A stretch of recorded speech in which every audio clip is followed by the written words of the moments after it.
Tips hidup bahagia ala Gus Dur. Siapa yang tak kenal dengan tokoh nasional yang satu ini? Selain daripada ia pernah menjabat sebagai Presiden RI keempat, ia juga seorang tokoh ulama besar Indonesia khususnya di kalangan Nahdlatul Ulama, NU. Abdurrahman Wahid atau populer disapa dengan sebutan Gus Dur. Cucu dari Kiai Haji Hashim Asy'ari, pendiri NU, ini adalah seorang pelopor negeri ini yang begitu dicintai, baik oleh pengikutnya maupun masyarakat umum atas semua jasa-jasanya yang ia perjuangkan semasa hidupnya. Gus Dur pula bisa dikatakan sebagai religius, pemerintahan, seni, berita, guyonan, kritikan, fashion, sepak bola, partai politik, budaya, pluralisme dan semuanya melekat dalam dirinya. Sangat unik memang jika kita membahas seputar Gus Dur dan semua tentangnya, maka tak heran pria yang populer dengan celetukan, gitu aja kok repot, ini sungguh sangat sulit untuk ditebak jalan pikiran ataupun tindak tanduk perbuatannya.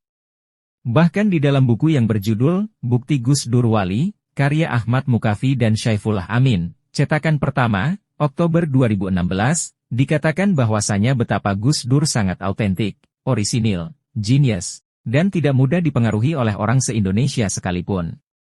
Ia juga disebut-sebut sebagai wali karena kelebihannya yang mampu mengetahui suatu peristiwa sebelum kejadian memang belum terjadi, weruhsak durunge winarah. Sebagaimana celetukannya yang sangat khas, gitu aja kok repot, yang mempunyai makna amat dalam jika direnungkan dengan penuh penjiwaan. Kata-kata yang nampak seperti biasa-biasa saja, namun akan begitu berarti dalam kehidupan yang sudah semakin rumit seperti sekarang ini. Gitu aja kok repot, menjelma bagai penawar segala penyakit hati, pelindung dari berbagai macam duri, penenang ruang yang tersembunyi, yaitu hati sanubari. Ingatkah kita, ketika Gus Dur hendak digelincirkan dari kursi jabatannya sebagai presiden, ia yang masih sempat-sempatnya melontarkan guyonan yang menjadi identitas kehumorisannya ketika ribuan orang menuntutnya untuk mundur. Gimana mau mundur, wong maju aja susah, tuturnya waktu itu. Langkah sekaligus pengakuan atas kekurangan fisiknya karena matanya yang mengalami kebutaan. Sungguh tidaklah mudah melakukan lelucon dalam situasi dan kondisi yang sedang terancam. Bahkan ketika Gus Dur ditanya tentang mengapa dirinya bersedia mundur dari jabatannya sebagai presiden kala itu, padahal ia bisa saja tetap bertahan lebih lama dalam masa jabatannya sebagai orang nomor satu di negeri ini, yang ia katakan dalam acara Kick Andi adalah, saya tidak mau berkorban banyak nyawa berdarah-darah hanya demi mempertahankan suatu jabatan. Saya juga tidak mau kompromi dengan orang yang salah, biarkan bangsa ini sendiri yang akan menilainya. Gitu aja kok repot. Dengan gaya humorisnya yang santai dan jenaka, dengan penuh kerendah hatian Gus Dur menjawab pertanyaan itu di depan para hadirin acara talk show tersebut. Sungguh hanya manusia terpilih dan pemberani yang bisa melakukan seperti itu.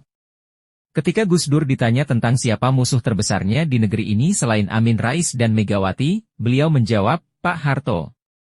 Itu pun saya selalu berhubungan baik dengan mereka, pengakuan Gus Dur. Gus Dur yang senantiasa memaafkan semua kesalahan semua orang meski ia juga tak mudah melupakannya. Karena baginya hidup adalah cara bagaimana manusia harus mampu memanusiakan kemanusiaannya manusia itu sendiri.